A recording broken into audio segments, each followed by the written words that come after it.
Art History 1, part 12, continuing with Romanesque art. This is the Bayeux tapestry, or more properly called the embroidery. This is a very long piece of cloth, and we're just looking at a section of it. We have this section here, and we have another section here we're going to look at. And it's sort of like a comic book or like a cartoon, where it's like maybe 20 inches tall and 200 feet long. It's all, it would be rolled up in one piece of cloth, and it's embroidered with lots of stories. And the stories all tell the epic that was the Norman conquest. That is when William the Conqueror came from Normandy and conquered Harold. Here we see Harold sitting on his throne. And you can read it almost in English there. And this is a story that is used as a kind of a propaganda for the new emperor to legitimize his reign, because the person who was king before was Harold, and he defeated Harold, and he wanted to make sure that everyone understood that the event was something that was a supernatural thing, and that it was something that was inevitable, and that it was part of a grand story. And this work was used so as to, I guess, illustrate a storyteller who would be maybe a music accompanied person, a minstrel kind of person, telling the story of the legend, which it had become of the Norman conquest.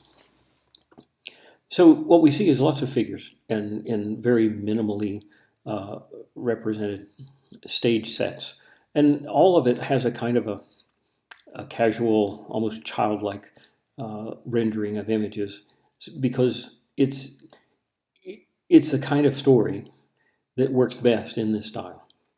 I mean, lots of things happen, lots of expression is used for telling the story, and in a very efficient way.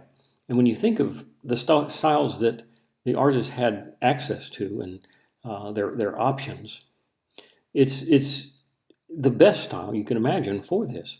If you think of how this story could have been told, say, in the classical style. In fact, there was a story like this told in the classical style on Trajan's column, where they have lots of figures, and over the course of, I don't know, a very tall column. I mean, it's probably 40 feet tall or something. It's got a spiral going around it, which with a similarly arranged sequence of events to tell the story of a military conquest, and that is in a classical style. But this one has a different feel to it. The figures are not planted on the ground, and they're not in recognizable rational spaces.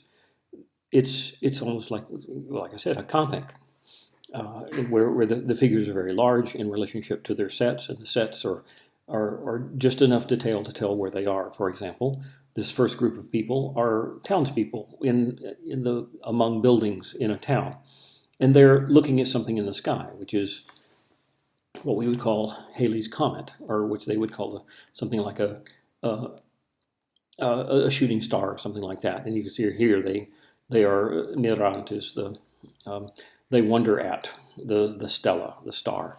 And Harold over here is hearing the news by a person telling him, who from over here comes over here to tell him the story, and he's almost like knocked off his throne. He seems unsteady on his seat here, and he has a dream of a bunch of ships coming for him, which they are soon about to do, to come across the channel.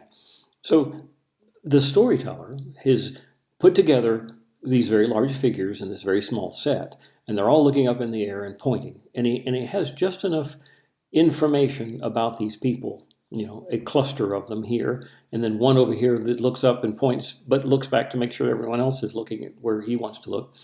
And the fact that they're floating and they're not actually standing on the ground, and that they're you don't see all of these bodies, you just see some heads. All of this has the effect of communicating the story very, very well. It's hard to imagine how a classical artist could have done anything better. It may have made something that was more naturalistic, more you could see all of the faces and all of the all the classical faces and all of the drapery and all the figures underneath all the drapery. You could see all of that in a classical work. But I don't think you could get the feel of the story nearly as well. I guess it wasn't, I wouldn't say that it was as flexible as far as storytelling goes. But these are wonderful. The little shingles that are on roofs, and there's just a few patterns here, just to shorthand indicating of what this place is. And this is the king's palace, which has some towers. It's got some bricks, and it's got an arch over here, and some extra stuff just for decoration. And the artists have also used some sort of vegetable dyes to get some color, and so they've stitched everything in order to create as decorative patterns you could get with a limited number of colors that they had available to them. But just the drawing, the expression are all just wonderful in terms of conveying the story that's being told. Here's another part of the story where some soldiers are gathered around to eat a meal, a prandium, this is a supper, and they're making, vekarunt is to making the supper here. Hick is here. And they've got these little roasted animals on spits, and they're handing them out. They've got their shields overturned to use as makeshift tables. The feet are on the supports of the table. And here's a big circular table with the king and several of the nobles around, and they're eating and drinking. And here's a page, somebody coming to bring in another plate of something. There's a fish here. There's the words telling what's going on. The bishop is blessing the benediction. Bene dicit is benediction. He's blessing the food and the drink here, potus. So it's very clear what's going on in each one. And the little details like these, blowing the horn to announce it's the supper time, and this guy here is pointing over to indicate that the story continues on to the right. All of these things just are charming, and the little extra little details that are in the border of extra animals and stuff to create a decorative thing to make it look more special. All of these things are just are wonderful details and a combination of a style fitting perfectly with the story. When you look back at this baptismal font, which is also Romanesque, and it's not very far in time from the one we were just looking at, its classicalness looks perfectly appropriate for its context. This is a much more somber kind of thing, and it's about a sacrament being performed, and so the classical style gives it more gravitas. So here's another style for a manuscript page, and this is a page for Matthew in a gospel book, so that this could be compared to the other Matthew pages that we've seen before. We've seen all the way back to the Book of Duro, the other Hiberno-Saxon works. So we have an example from the Matthew page, so that you can compare directly one to another. And we've seen the pages of the first line where you have Liber. Here's the L of Liber and the word for book, and then generations is right here. And we've seen that before in other contexts, and this context shows how they did in the Romanesque period. One thing, you see two different things. This part here and this part here. This one, it's different from what we've seen before because the gospel writer, this is Matthew, is not writing. We saw several of them where he was writing, and that's part of the storytelling aspect of it. But here, they're using it as if he were a statue inside of an architectural niche. And this is just the sort of thing that the artist who made this would have seen in the kind of architecture that would have been around him in churches. They would have niches with a statue inside, with a saint inside. And it looks like a representation of that in a manuscript illumination. And that wasn't the case with previous manuscript illuminations. We didn't see anything that looked like it was taken from sculpture or from architecture at all. And just that is a new thing for Romanesque, to have an influence from architecture.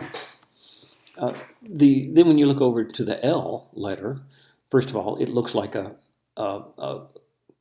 kind of L that's made out of, a blocky L. It doesn't have the fancy qualities that the Hiberno-Saxon letters would have. It is filled with decoration, like those were, in the similar sort of decoration. And they have these animals that look like kind of wolf-like animals, and you look up close at them, and they're wolf kind of things with lots of interlace things that go in it, but not particularly complex in terms of knotted interlace that we've seen before. It's more figural. The emphasis is more on the whole animal rather than on arms and legs stretching out into tangles and knots. But it does have decoration, like the person who made this was looking back to the past for an inspiration on how do you decorate the first page of Matthew.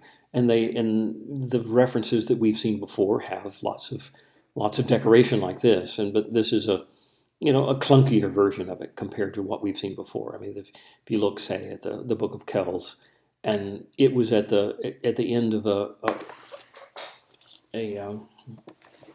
continuum where it began with something a little bit less complex, and it got more complex in the next step, and more complex in the next step, until it got to the Book of Kells, and it was hugely complex with almost the limit of human vision in terms of the minuteness of the decorations. But it didn't continue after that. It went on in different directions, and this is a completely different direction from what was the trend from the previous set. And so this is what we're calling the Romanesque period. It has these qualities rather than the qualities of several things we've seen before. So we will be able to distinguish that when we compare them. I can show you one other image from the same book. This is the letter R with St. George and the Dragon in it. And you can see how that lettering looks. And it's just, it has some qualities similar to the earlier works, and it has some things that look a little different. But, that's because it's the Romanesque style. But moving from the Romanesque, now we need to look at the Gothic. The Gothic is a period, it overlaps with the Romanesque period, and just like the Romanesque, it was originally meant to refer to the architecture rather than all art made in the period, but it has come to represent all the arts. Gothic is the name of a tribe, one of the tribes, like nomadic tribes from northern Europe, from the early part, during the time of the Roman Empire. They would be the barbarians that the Romans referred to when the people that they would conquer when they went up north and took the land up there. These are the people who had the small jewelry type artwork that we saw in the Sutton Hoo find. The ones on the east were the Ostrogoths. The ones on the west were the Visigoths, and there were other ones like the Vandals, the Angles, the Saxons, and the Jutes, and the Gauls, and I don't know how many other tribes, but there were lots of them. But Goths was the one the people in Italy thought of as like the term for the whole. The term Gothic that we're using was a term of disparagement made by Italians of the later Renaissance, looking back on how they interpreted the way history was going, at least from their point of view. It was written by Giorgio Vasari, of Florentine, living in the middle of the 1500s. who wrote a book on the lives of the artists, mostly Florentine artists, going back to, say, 1300, where he created a narrative out of a sequence of these biographies of each of the famous artists. A narrative that went like, we started out as, with in a primitive state, and then there was a march of progress, beginning with Giotto and going all the way to Michelangelo at the peak, and that it was, everything was, each step in that progress was moving in the direction of naturalism and idealism, and a perfectionism, something getting higher and higher in quality with each step until you reach the pinnacle, and Michelangelo being the best of all. And from the point of view of this narrative, the art from outside of Italy, especially the art of the North, would be thought of as inferior, and the art that was being that we break away from in making the Italian Renaissance. And that art, and he would refer to as Gothic, meaning that it is made by the Goths, or the people up there, the barbarians. So, and that stuck. That's the name that we use for this period as well.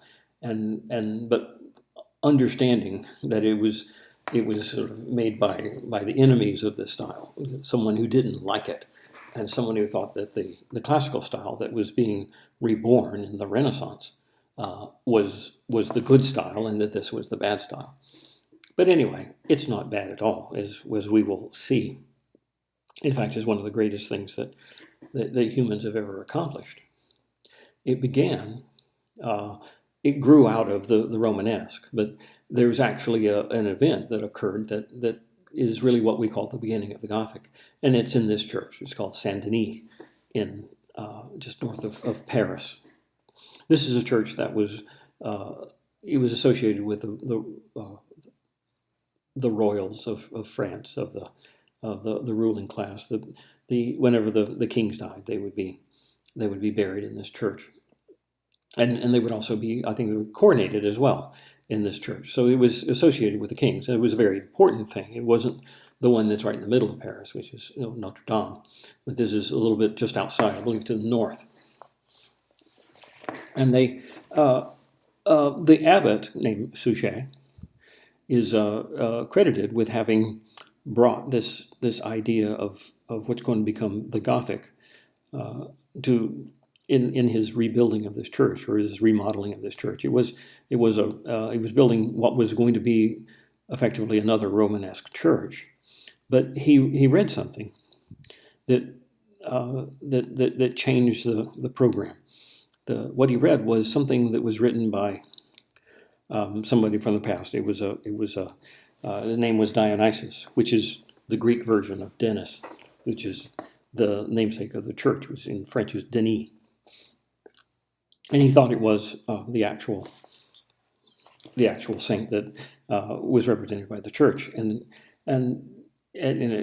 found out later it wasn't, but it doesn't matter. But anyway, the thing that he read was that this Dionysius was comparing the presence of God, the Spirit of God, with physical light, and that was the key to everything, because when you look back at Romanesque churches, they're all very dark, and when you look at Gothic churches, they're all very light, and that changing of emphasis from the wall to the window is what Gothic is.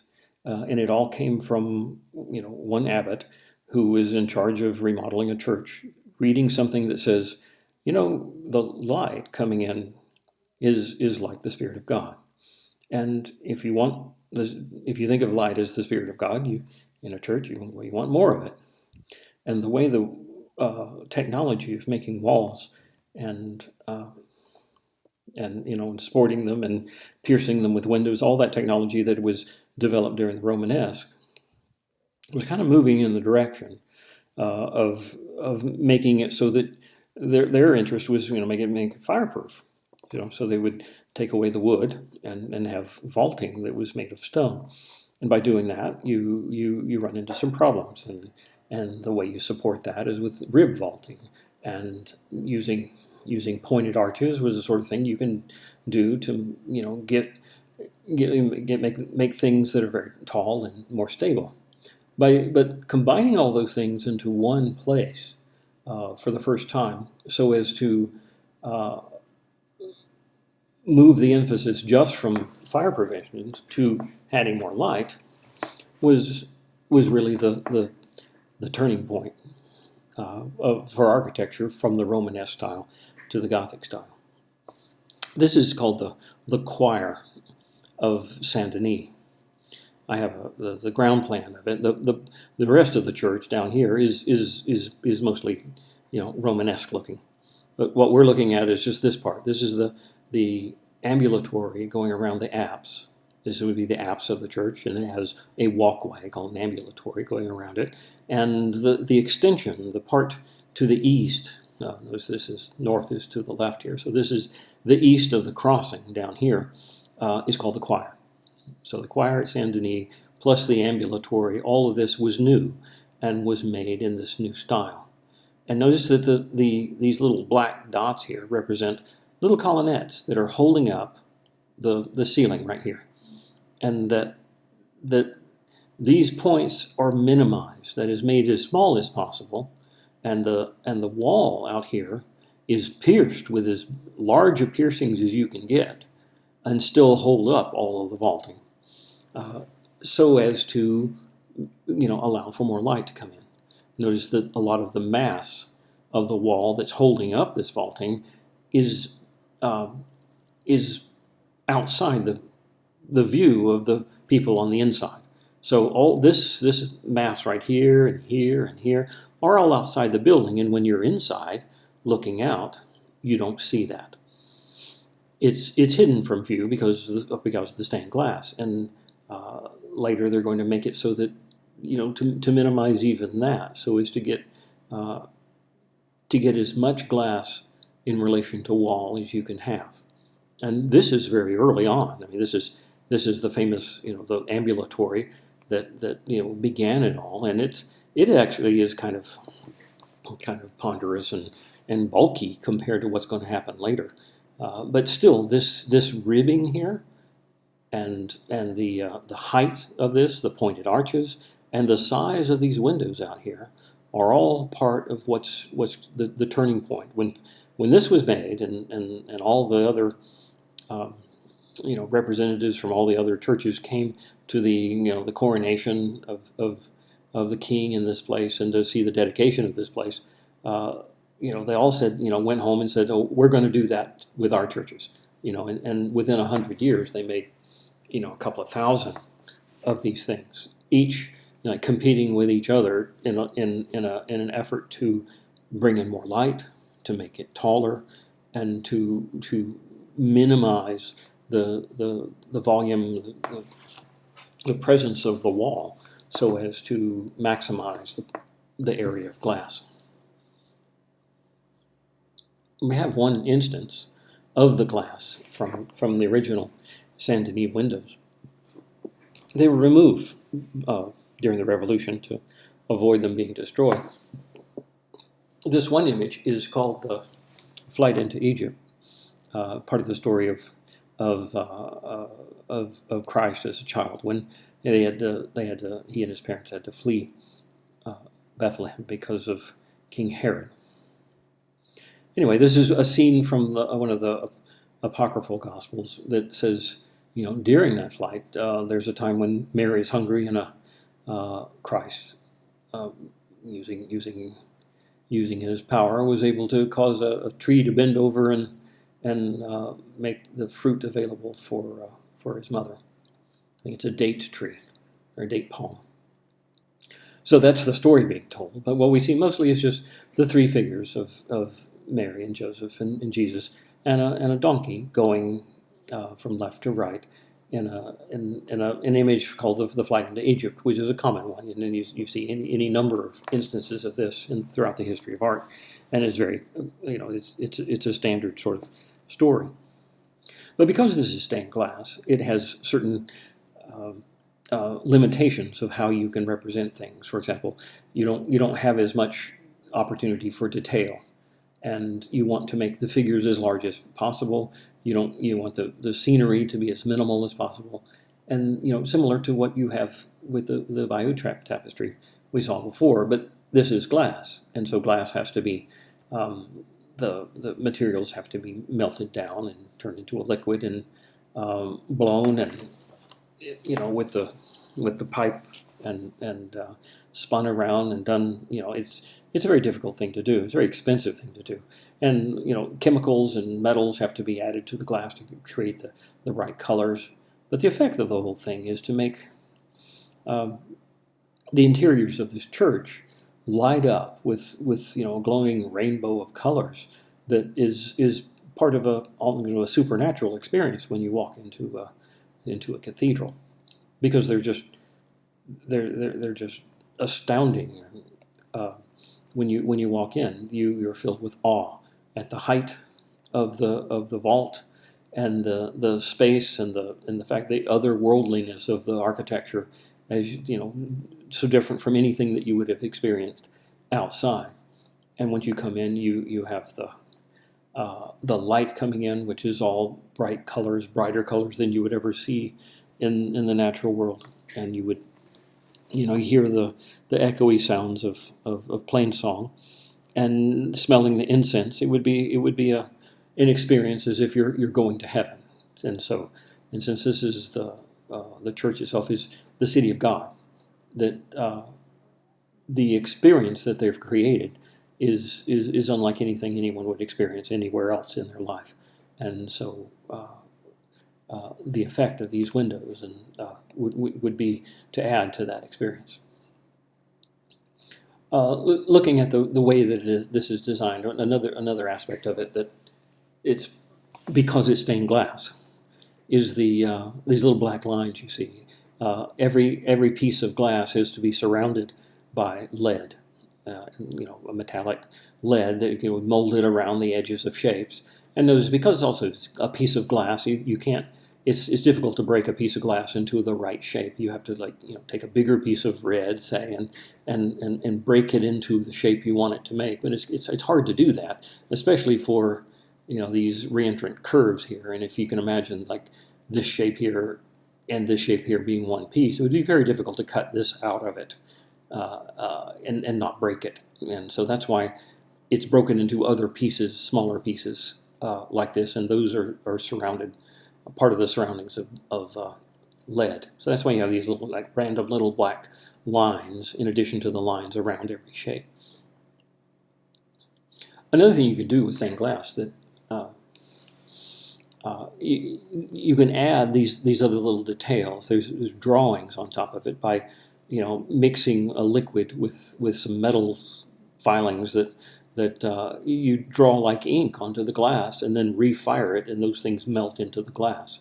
What it makes is something very permanent, because this will last forever, and it will stay the same color forever, and the light coming through it, gives a pure color that you don't get with just light reflecting off of something that has color.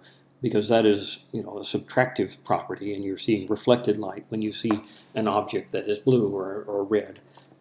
But this is direct colored light coming right into your eyes, and that is a dazzling thing, especially when you see it in the form of this sort of form, where we're from the ground, or from the floor of the church looking up. It's just a whole bunch of color.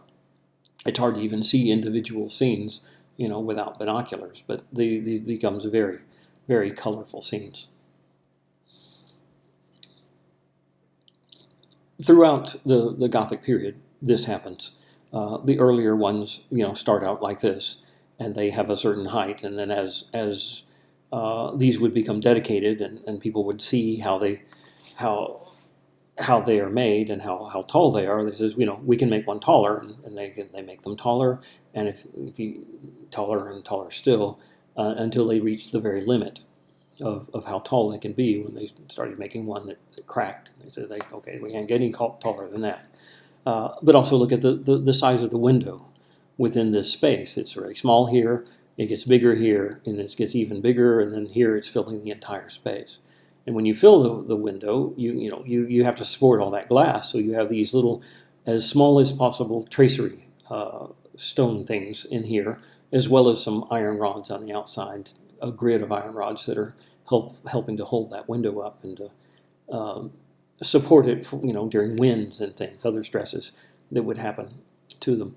But this is it's like an arms race, each wanting to outdo their neighbors and making a bigger, better cathedral. And this is just 4 examples, and there are thousands of these things that were made, and because they were very popular, and for any given town, it was the whole heart and soul of the town would be the cathedral, and they were hugely expensive. People would sacrifice everything to have to give to this church and to work and produce for generations to build these things.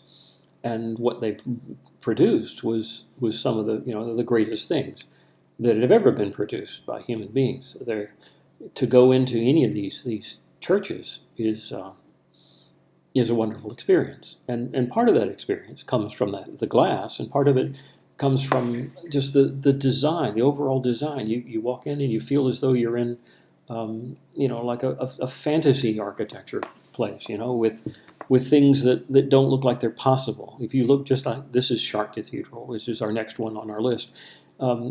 Look at all of this masonry up here that has got to be enormously heavy, and yet the only thing that seems to be supporting it is glass, and glass doesn't hold up anything. Yet you know that, but all of the supports of this thing are on the outside, or a large amount of it is on the outside. A lot of it is channeled into these piers. These piers are very heavy, but when we look at the pier and how it's articulated, you notice that it's got these colonnettes on it. They had colonnettes at Saint Denis. Let's go back to there for a second and see how these colonnettes work. Colonnette means little column, or actually little in the sense it's little in diameter. But there's all together makes it what's called a pier. And you notice that it has it's a groupings of colonnettes, like you can see, there's 3 here. This is a pile sort of I guess there's 2 more on the other side. So there's 5. And they have different sizes. And if you follow them up, you see that they all have a certain rationale to them. Like this big one here goes all the way up, and it becomes the support for the transverse arch, the one that goes across the aisle, across the nave, rather. And the next one here is the one that supports the rib that goes diagonally across, like this one. And then the next one, the next smaller one, goes around the outside of the arch of the nave window. And then there's another one here that's even smaller that goes around the tracery. And there's another one that comes in here that also goes around the tracery, the inside of it. So you have all of these colonnettes, and they all have a meaning to them. There's a rationale. It looks like everything is designed to show you that everything is supported. Every shape that you see is rationally conceived and made to unify one thing with another. So it's almost like a living thing, like the ribs in a person, or the bones and skeletal structure of a person, and how everything is sort of knit together in a logical way. Going back to Chartres again. Chartres is another church. It's also on the orbit of Paris. And it is one that the entire church is Gothic, or mostly so. Just the west front is from an earlier church. There was a Romanesque church that burned down, and I think this part was saved. And when Gothic had just started, I mean, it burned. The burning down was almost the same time that the Saint Denis was built, and they needed to build a new church. They decided, they liked that idea of bringing in as much light as possible.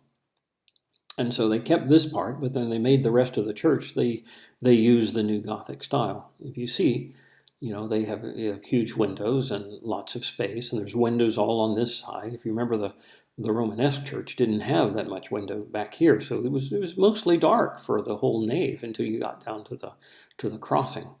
This would be the crossing, and it doesn't have that light that comes from a lantern. It doesn't have a crossing tower or a crossing dome that some churches have. The French Gothic didn't do that very, very often. Here you can see more instances of that same thing. Each bay, each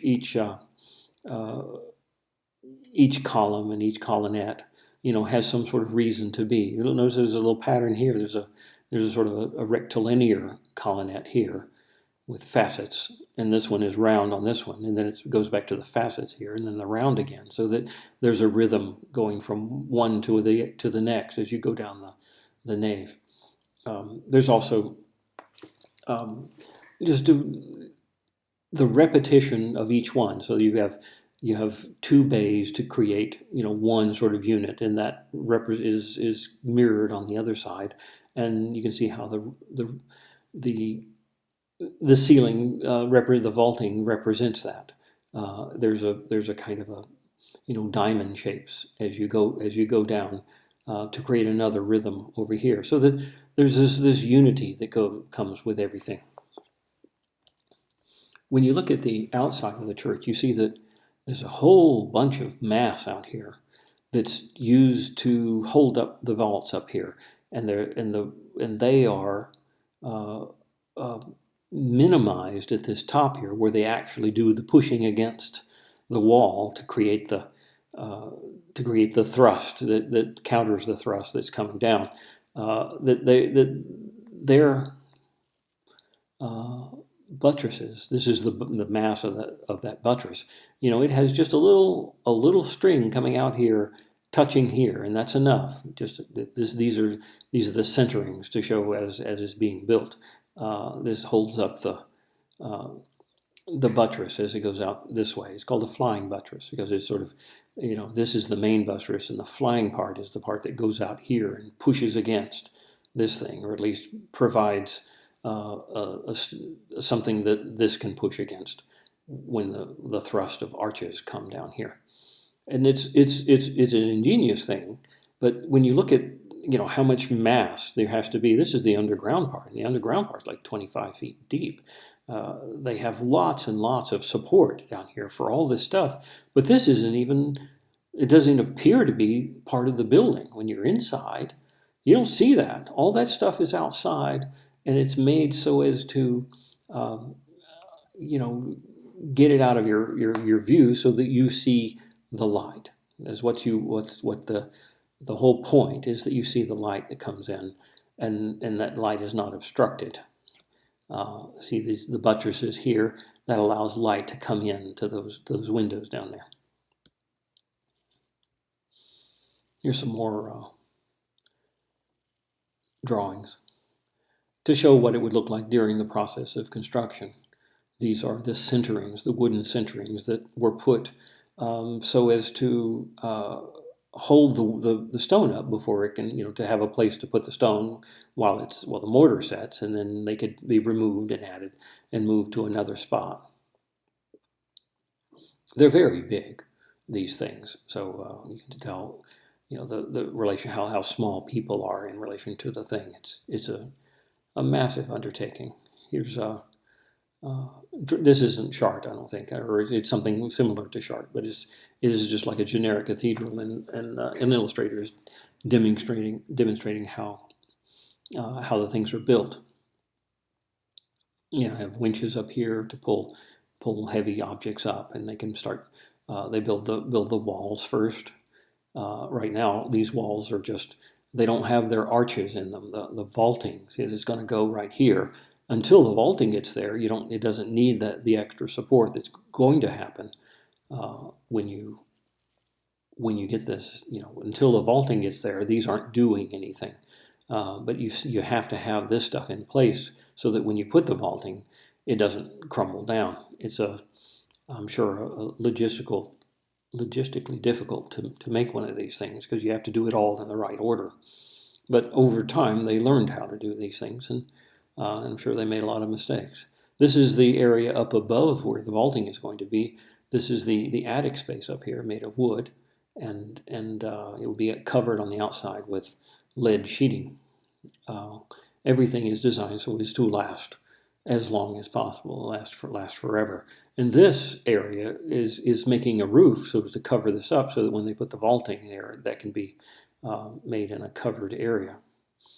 Here you see it again, where they're from down below, how everything is supported and everything is made so that once you get this vaulting in there, because this vaulting is really the main part of the show. That's the most difficult thing, to have something that's almost suspended in the air above your head.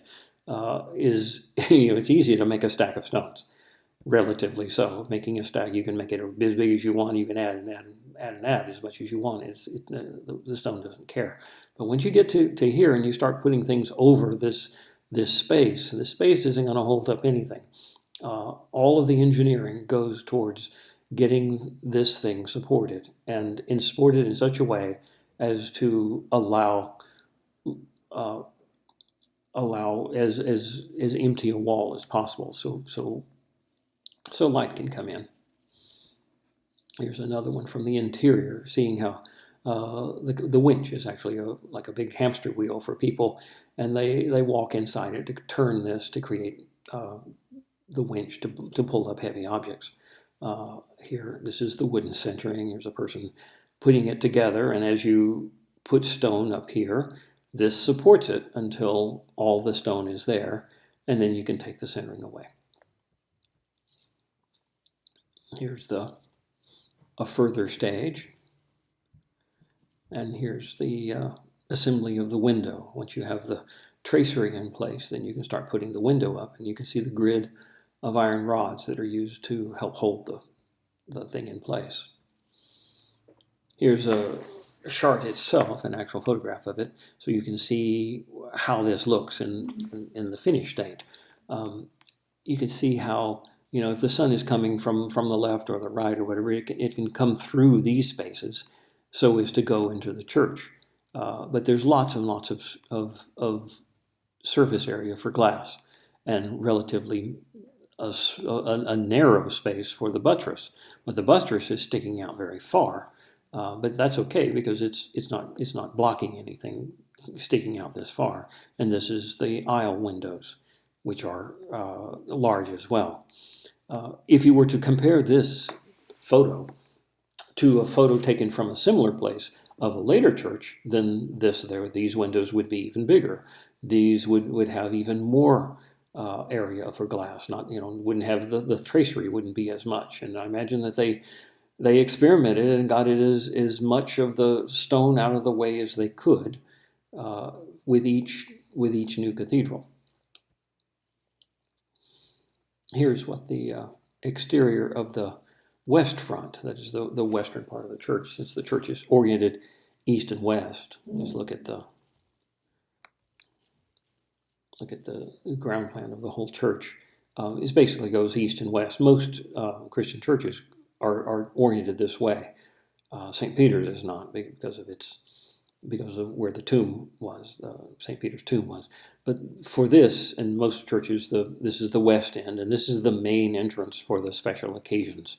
This would be the entrance for the pilgrims would come in one of these, and I guess the locals would come in this one entrance, and this has, similar to the Romanesque church, the transept is just like the nave, but turned 90 degrees.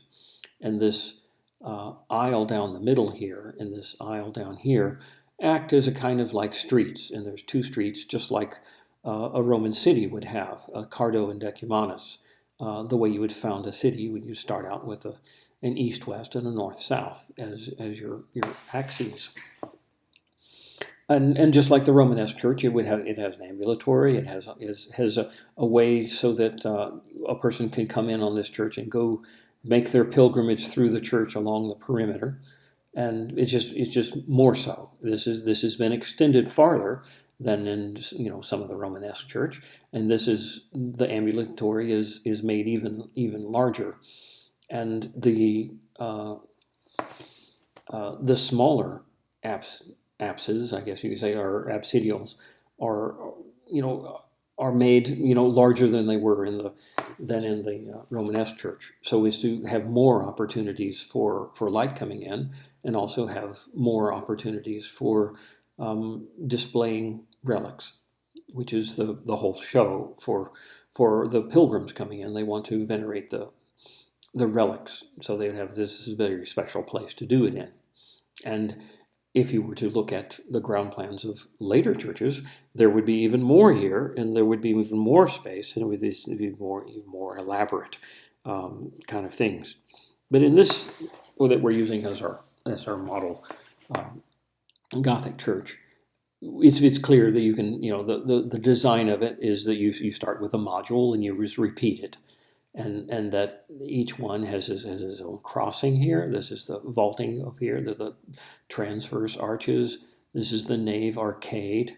And if you had enough detail, you could see every one of the colonnettes, and you can follow the colonnette to where it supports, whether it's transverse or the diagonal or the lateral ones that go out this way. Look how much mass it takes to hold up the vault out here, outside of the building, so that you don't have to see it from the inside. And this is the mass of the towers that are on the outside too. We'll see the towers right here. Notice the two towers are different styles. That's because it took so long to make this church, hundreds of years. The styles of Gothic, as it went through its different fashions, that they changed over the course of the times that they were making it. So when they made this one, this was the style. This was the modern art style of architecture when this was made. But when this one was made, they had a different style. This is the much later style where the emphasis is on more tracery, more finery tracery, and lots of extra little knobs and finials and crockets and all the other stuff that make up the decoration of the thing. As I said before, this section here is part of the original church, and it is another thing on our list is just to look at this part of the west front portal. Let's go look. Well, actually, we'll look at that in a second. I have a couple more pictures of the church just to see how intricate and how complex I think this is. It's like an entire city in terms of the complexity of all of its parts put together, but it's one unified whole of parts relating to each other, almost like the human body is.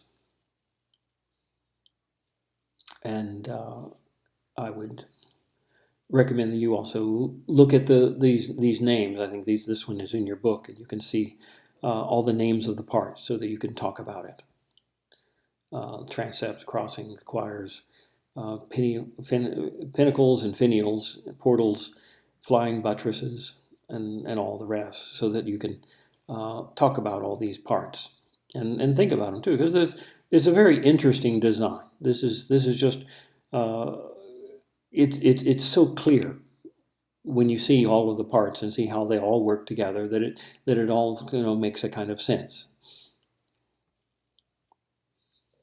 Okay, back to the portal. This is called the royal portal because of all the kings and queens that are here on the jam figures. Looking back at our diagram here, jams are this part here. The wall here is so thick that if you were to cut straight through the wall, it would be a very thick tunnel to go through. So they splay it on either side, that is, bevel the edge of the jam. So it's called a splayed embrasure. The embrasure is the part that embraces you when you go through a door. This is another way of saying jam.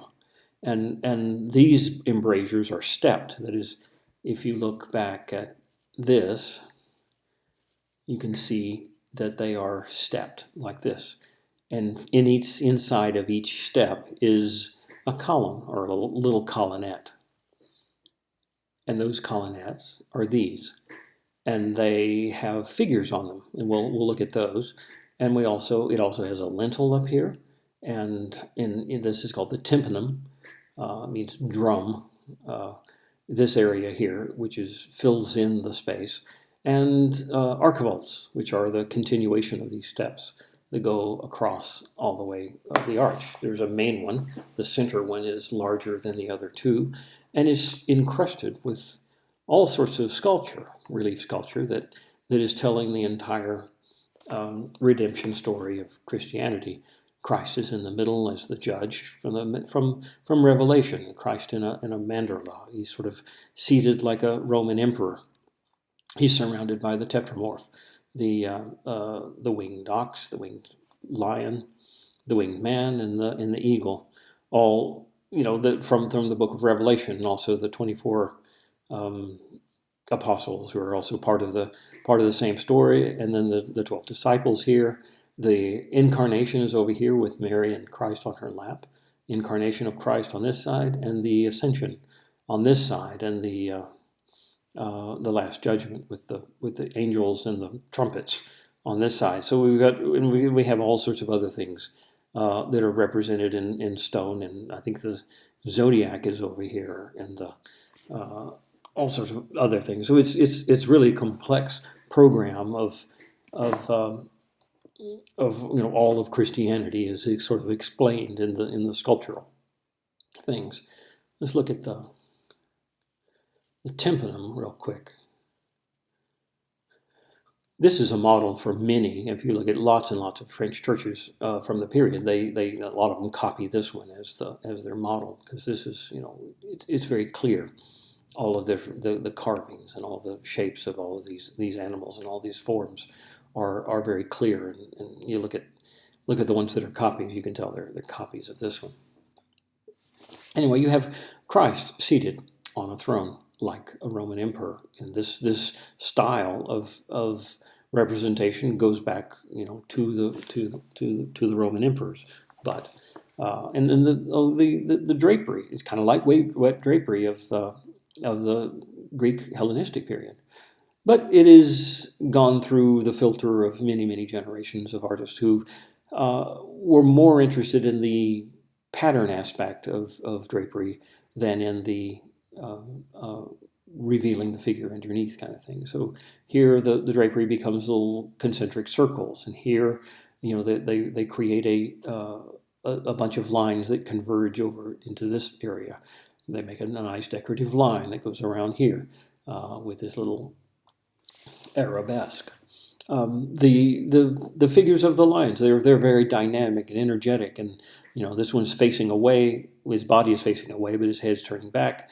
Here's the body's facing away and head's turning back. And they make a nice little framing their face with the wings, and then the other figures up here filling in the extra space. Little wavy line here is decoration.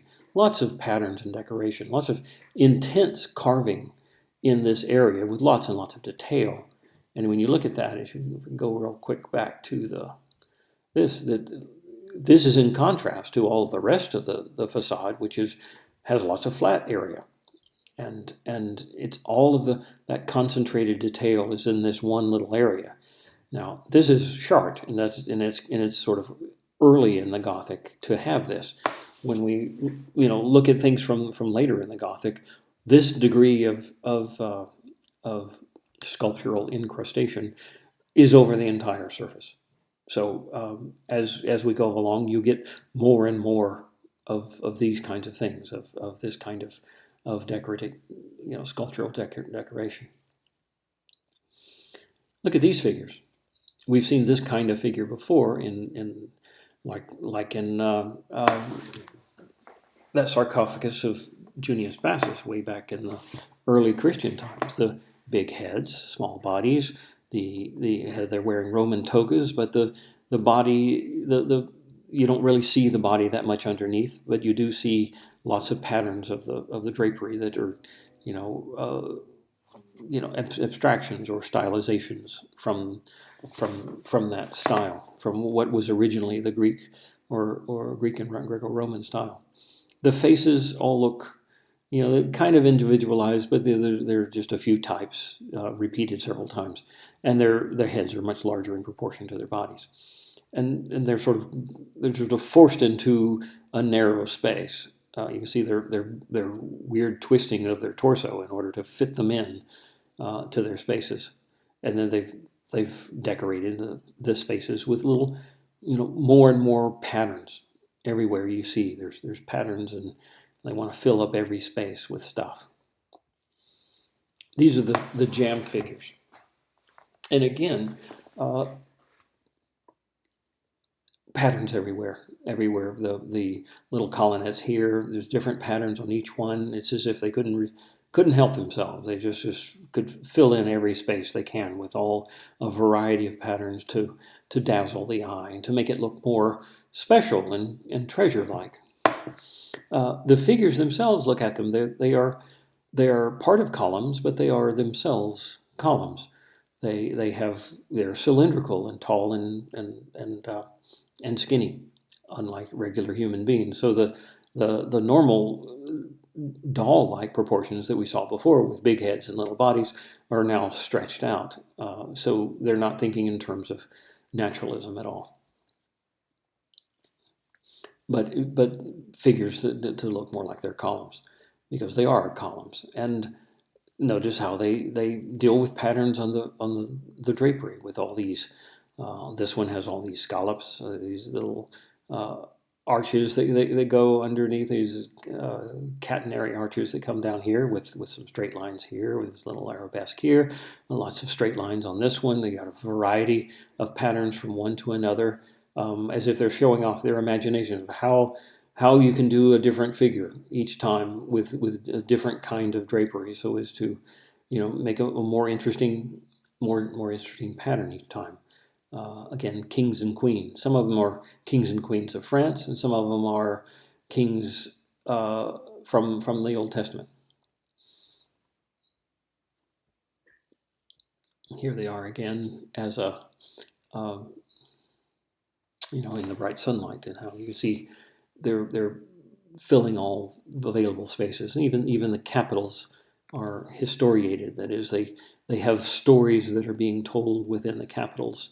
Different tales from New Testament and the Old Testament to have all as many stories played out in every space that's available. Notice the architecture up here. It's a little, I guess, providing places for these stories to take place in. I think this is the Last Supper here, with Christ in the middle and the table from the Last Supper. Okay, here's another bunch of pictures from Chartres that I took when I was there. You can see how it's covered with moss in places, and you can see how complex it is. From this angle here. This is me back in 1994. One thing that I want to point out is every bit of this church is encrusted with sculpture, and this is not one that is particularly inundated with it like as other ones are. But even this one, every little place you can find, like even little bitty sculptures, things that look like maybe you couldn't even see from the ground, or they're part of a church that would be difficult to access. Like I'm up here on a ledge that going around a part above what would be the top of the nave, before you get to the vaults. And from up here, you can see things that you could never see down on the ground. All of these things, but they're made by people who are, as part of their devotion to God was making this stuff, filling every bit. That they're making God's house, and they want to make everything as sumptuous and treasure-like as possible. These are gargoyles. That means it's they're water spouts for the water draining off the building to be sort of thrown away from the base by having these spouts that sort of direct the water away, and they're made in fanciful, monstrous shapes. This is a flying buttress that's coming to push against this this wall because there are vaults that are on the inside. Here's a little detail of something that it may have been done by an apprentice or something. So is an out of the way sculpture, just maybe to demonstrate that he could do a dragon. And it's a wonderful little detail, and it's something that you would most of the townspeople, I imagine, who were living and may have grown up and lived their whole lives by this cathedral, may never have seen it, because you'd probably have to have special permission to get up to a place like this to see something in these out of the way spots. There's a little lion, and so notice how thin all of this carving is. It's like they're showing off their ability to carve stuff, because this is you have to hit this stuff with a hammer and a chisel, and imagine hitting this with a hammer and chisel. Well, you don't want to break this very small pieces, but they managed to cut and carve this very hard stone into all these fanciful things, going to, I'm sure, lots and lots of trouble to do that. So that's the introduction to the Gothic. We'll continue with other examples next time.